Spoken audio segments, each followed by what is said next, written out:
असल में ये पिछले 2 सालों में जो है तबीयत ज़्यादा ख़राब होने लगी है। इससे पहले होता था, गिर जाती थी चलते हुए, रोती थी कि मैं, तो तबीयत उस वक्त फिर ख़राब हुई तो डॉक्टर के पास गई। उन्होंने चेक किया तो कहते हैं कुछ भी नहीं हो। अब मैं सर पकड़ के रोने लग पड़ी। सुबह 7 बजे का टाइम था, फिर हॉस्पिटल गई हूँ। तो उन्होंने कहा कि आप ऐसा करें, वो टेस्ट करा लें। 2 टेस्ट उन्होंने लिख के दिए कि आप कराएं, अगर रीज़न पता चल जाएगा। बज़ाहिर तो कुछ आगे उसके बाद उसका इलाज हो जी। तो वो फिर मैंने टेस्ट करवाए, लेकिन वो भी क्लियर है, बिल्कुल क्लियर थे। पे अभी मैं ठीक हूँ, लेकिन एकदम से निशान आएंगे थोड़ी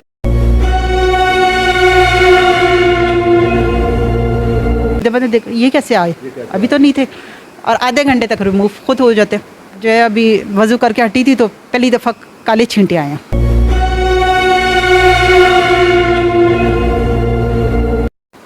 काले छींटे तो मुराद यानी खून की तरह ही कह ले, लेकिन इस तरह से आए थे कि ऊपर नीचे दोनों तरफ आए। जैसे ब्लड के छींटे होते हो वो रेड कलर के होते हैं, ये काले ब्लैक कलर के काले आए, और बाकायदा उसके फिंगर पे बाकायदा शक्ल भी बन रही थी। ये चीज़ें आपने अपने हस्बैंड को बताई? जी, उसी वक्त वो देखकर मुझे पता करके तो लेकर गए। एक और जी, एक और इमाम साहब के पास लेके गया। उन्होंने फिर कहा कि चले, दुपट्टा कुछ उन्होंने अपने सिस्टम से चेक किया तो कहते हैं है इसके ऊपर। फिर उन्होंने मुझे पानी दिया पूरे हफ्ते का पीने के लिए कि खाने से पहले पीना है। अब मैं वो लेकर अपने घर वापस चली गई, लेकिन वहाँ पे भी एक दफ़ा मगरिब के टाइम पे इसी तरह वज़ू कर रही थी तो मेरे एक पाँव पे बिल्कुल सारी उंगलियाँ खून से तरी हुई थी।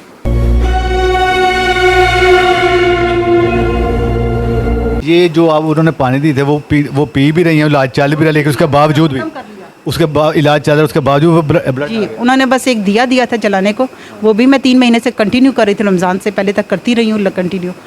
तो उसके बावजूद ये जो है ये काम मेरे साथ हुआ है। इसके अलावा और कहाँ से इलाज करवाने की कोशिश की आप? 2 यही मैंने यहाँ पे जेलम और सराय आलमगीर में कराया। जेलम और गई हैं, वहाँ से इलाज करा, फिर सराय आलमगीर वहाँ से इलाज करवाया, वो भी अभी कराया तो कुछ फर्क नहीं। बहुत कह रहे हैं दिए और जलाओ, मैं और पढ़ के दूंगा और तावीज़ बना के दूंगा। वो आपके हस्बैंड बता रहे हैं कराची में? तो इमाम साहब से पूछा ना। अच्छा, इसके अलावा फिर कुछ और हुआ या किसी और के पास आप गए?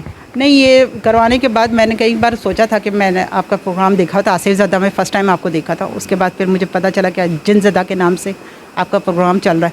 फिर उसकी वीडियो देखी तो उसमें आपका नंबर आया हुआ था।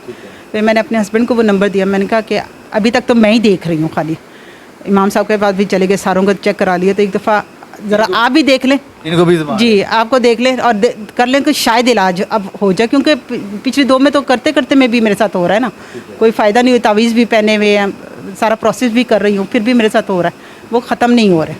हर महीने में कोई ना कोई चोट लग ही जाती। वहाँ से रब्ता आपको किया तो अल्हम्दुलिल्लाह आपने उसी वक्त वाइला कह लें या अल्लाह ताला की तरफ से था आपने फ़ौरन आया। आपने फिर डेट उन्होंने बताया कि हम इस महीने आएंगे आपके पास, तो आप प्लीज़ ज़हनी तौर पे आप भी रहिए और हम भी आपसे आपके रब्ता वहाँ पे करेंगे, तो फिर आप प्लीज़ हमें टाइम दें। तो आज मुलाकात हो गई ना, आप यहाँ मौजूद हैं लाहौर में? पहले महीने में ही अल्हम्दुलिल्लाह। अच्छा नाज़रीन, ऐसा कि आपने सुना, अब हम जानने की और देखने की कोशिश करें कि वाकई इनके ऊपर जादू है, किसी ने वाकई जादू करवाया या इनको एक वहम है। अगर वहम है तो ये वहम से निकलेंगे, अगर जादू है तो उसके बाद हम देखेंगे पड़ोसी की जानिब बढ़ेंगे, जैसे दूसरों की तरफ पड़ोसी बढ़ते हैं हल की जानिब। तो हमारे सारे क्या पड़ोसी की जानिब बढ़ते हैं, बिस्मिल्लाह करते हैं।